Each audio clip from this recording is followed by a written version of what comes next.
I actually wrote these words down because I wanted to make sure I got them right. So bear with me. I really understand that that as joyful as this day might be, that it also could contain some sorrow and disappointment. And such is the case for me. I've lost a mother,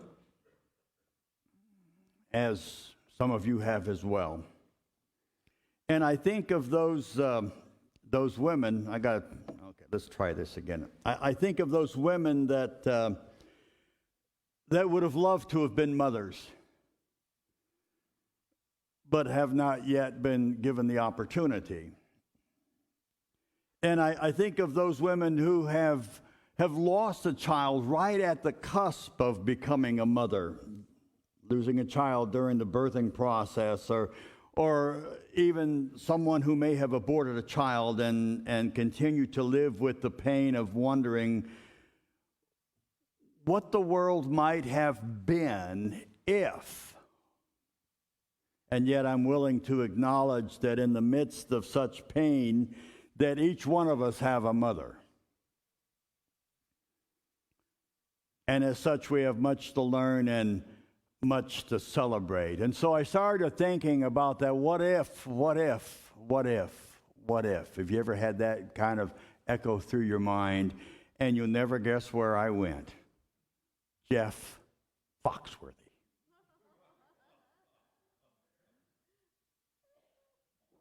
Anybody know what Jeff Foxworthy is known for? Okay, there you got it. So I thought that maybe on this Mother's Day, it might be appropriate for me to say you might be a mom when. We could get in trouble if I used the word if, copyright and all that. You might be a real mom if or when your heart is so filled with love that it feels like it's going to burst. Or it could be the opposite. You might be a mom if your head is so pounding that it feels like it might explode. Oh, and then I thought about this, because this has been some of our experience. You might be a mom when you don't remember the color of your kitchen floor. You see, it's one of those favorite days when a little hand clutching dandelions is much more precious than the most exquisite flower arrangement. It's the best. It's the best day that you can possibly think when you remember that this is probably the day that you will not have to gag when you clean up gargantuan messes of bodily fluids on the floor. Or read the same storybook 323 times over and over and over. Or maybe even it might be the most incredible day when going grocery shopping alone with your spouse is counted as a date. Oh, and maybe you soar with pride at something that your child you never thought would do, or also the opposite could be true when your child's behavior makes you shrink with embarrassment, or when you know the meaning of true love, or the opposite when you experience more pain than you could ever have imagined. So I thought this morning, knowing that I could only go so far with a Jeff Foxworthy type of sermon, because we'd be out way too short, and we cannot have that. You've all paid for the full hour. I started to think about someone else that maybe might help me portray Mother's Day. Anybody remember what Joan Rivers is famous for? Can we talk? She'd sit there and she'd say, now, can we just talk? So can we talk today about Mother's Day? It's one of those days of the year where mothers are not supposed to do dishes. We're supposed to honor them by not having them do dishes. And we honor them by saying, don't have to do the laundry today. No meals to cook. And if you're a mom, you might say, whoa, whoa, whoa, whoa, whoa, whoa, whoa. That would be wonderful. But I'd rather have a spa day. So can we really talk? Because I don't know what it's like to be a mother. Now, I learned a lot about mothering. I mean, I watched my mother, my late mother, Barbara. I watched Catherine's late mother, June. And I watched Catherine mothering our 3 children, and it showed me how incredible mothering can be. As those children kind of grow through different stages in their growth process, and some might say, yes, and mothering also includes seeing husbands grow through specific growth processes as well. Watching those kids get older and wiser. I remember when our son Benjamin was born, and I remember that we were scared to death. I mean, we've heard parents say that kids should come with a manual of some kind, and we never was given one at the hospital, and yet we paid $3,000, and that kid wasn't even potty trained. I remember taking this little one home and saying, what do I do if he doesn't burp again? That air would just back up, and would he end up being bloated?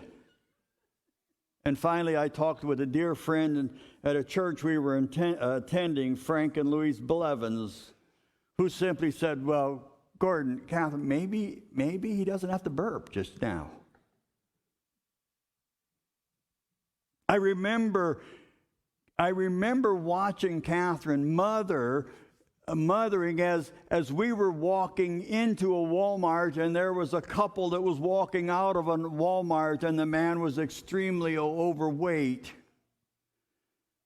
And I remember our son letting loose of Catherine's hand and running up to this man and pointing right at his stomach and saying, Mom, is that fat? And I remember Catherine gently taking his hand and saying, yes, but it doesn't mean that he's not kind.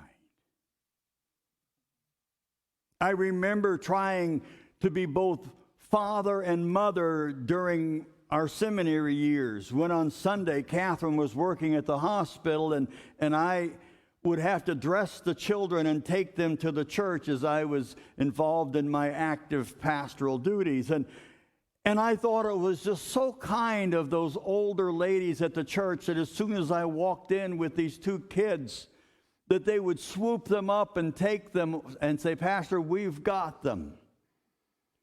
And when I saw them next, they didn't look like my kids. Who knew that buttons go on the back of a shirt for kids? And who knew that smudge, that dark spot on their chin wasn't a bruise? And who knew that hair could be combed back? Oh, since the birth of our second and third son, our second son and our third daughter, we've become experts.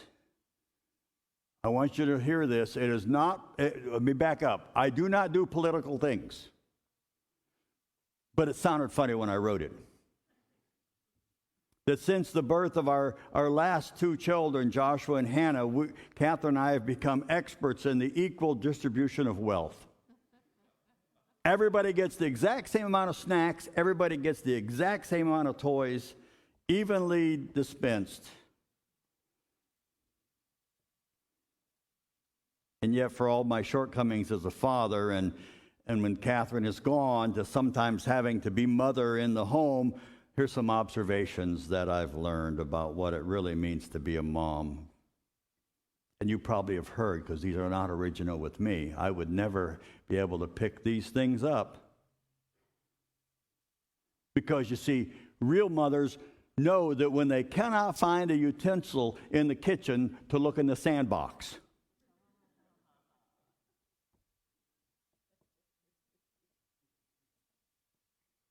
Real mothers never want to know what the vacuum cleaner has sucked up.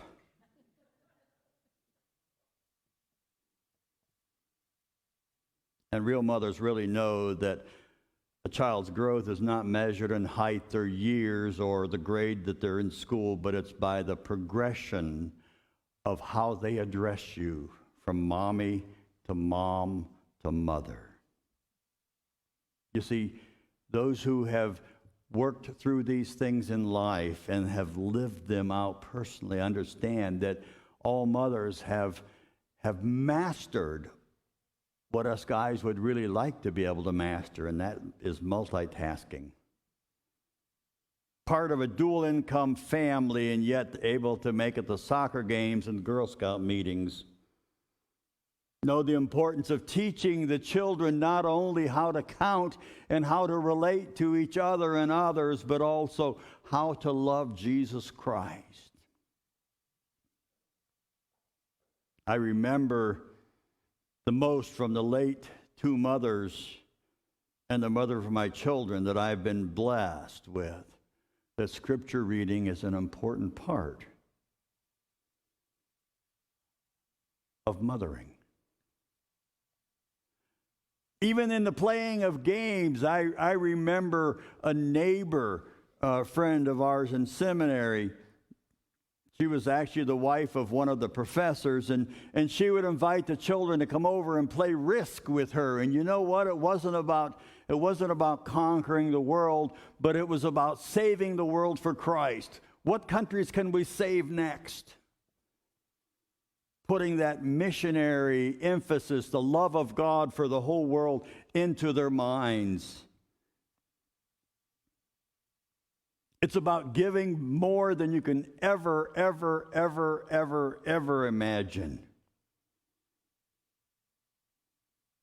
I read in preparation for this, and I think it's readily available that a teacher asked a boy a question and said, now, suppose that your mother baked the pie and there were 7 of you and your parents and your parents and 5 children. What percentage of the pie, or what part of the pie would you get? And the boy said, I would get a 1/6. And the teacher said, no, son, you're not getting this fraction thing. I said, there's 7 of you, and there's a pie, and each of you get a piece of the pie. And the boy said, yes, I would get a 1/6. You don't know my mother. My mother wouldn't take a piece of pie. She would give it to all of us. Showing again God's love in practical ways. Strictly speaking to the women here today, and guys, we'll get to our part next month.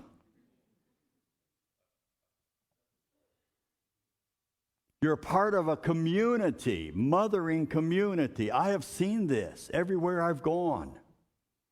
Everywhere we've been, every church that we've been blessed to serve in. Mothers do not mother alone. It's much in the same way that we as members of a church take our baptismal vows and we become a part of a community. There's a community of motherhood. And in some way, each one here today, much in the way in my early seminary years, that the mothers of the church look and care for those that need that help. So it's a simple, small token that we take a day like today and we say we want to honor those who have not only brought us into the world, but have raised and nurtured us in our early years, and yes, even in some of our waning years. It's a part of our denomination. It's a part of who we have in our DNA. 1914, the Congress passed a law designating the second Sunday in May as Mother's Day. President Woodrow Wilson.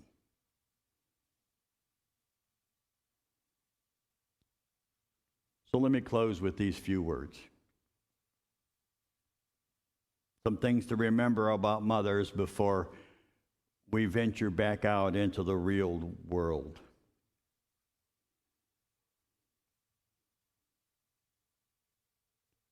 Real mothers teach us about foresight, how to look ahead and calculate the what ifs in life. Have you ever heard your mother say, make sure you wear clean underwear? You might be in an accident. Remember that? I remember that. They teach us about logic, helping us to look through all the implications of things that could happen and come. Because I've heard my mom say something like, you fall out of that tree and break your neck, don't you come crying to me. You know better than be up in the tree that high. They teach us about maturing and about maturity, because I know that mothers have said, eat your vegetables or you'll never grow up. Oh, they teach us about prayer.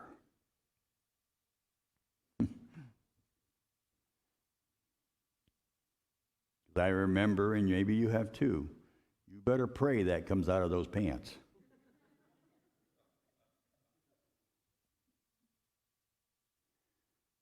Something that we haven't quite accomplished in our science yet, but they teach us about time travel. My mom never said it to me, but I think a mom probably has said it before. For some child that hasn't quite figured out how to act appropriately. If you don't straighten up, a mother would say, I'm going to knock you into the middle of next week. Not that we condone knocking, okay? I'm just saying. They teach us about how we can view things from different perspectives without even knowing that it's possible. Because I remember my mom saying, if you looked in the back of your neck, it's dirty. I didn't know I could turn my head around that far to see it. They teach about perseverance. You're going to sit there at the table until you eat every last piece of that broccoli. Oh, they teach us about genetics. I've heard my mom say, you're just like your dad. They know about the weather as well. Because there's been a time or two that my mom had come into the room and said, now, Gordon, your room looks like a tornado's been through it.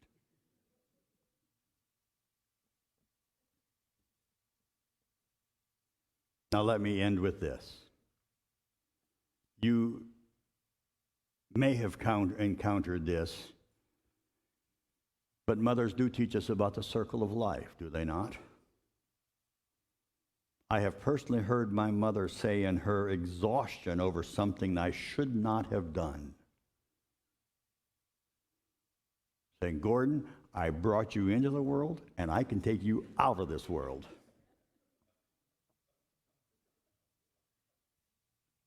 So there's only one thing left. Let all of us who are and those who have and have had a mother say, amen.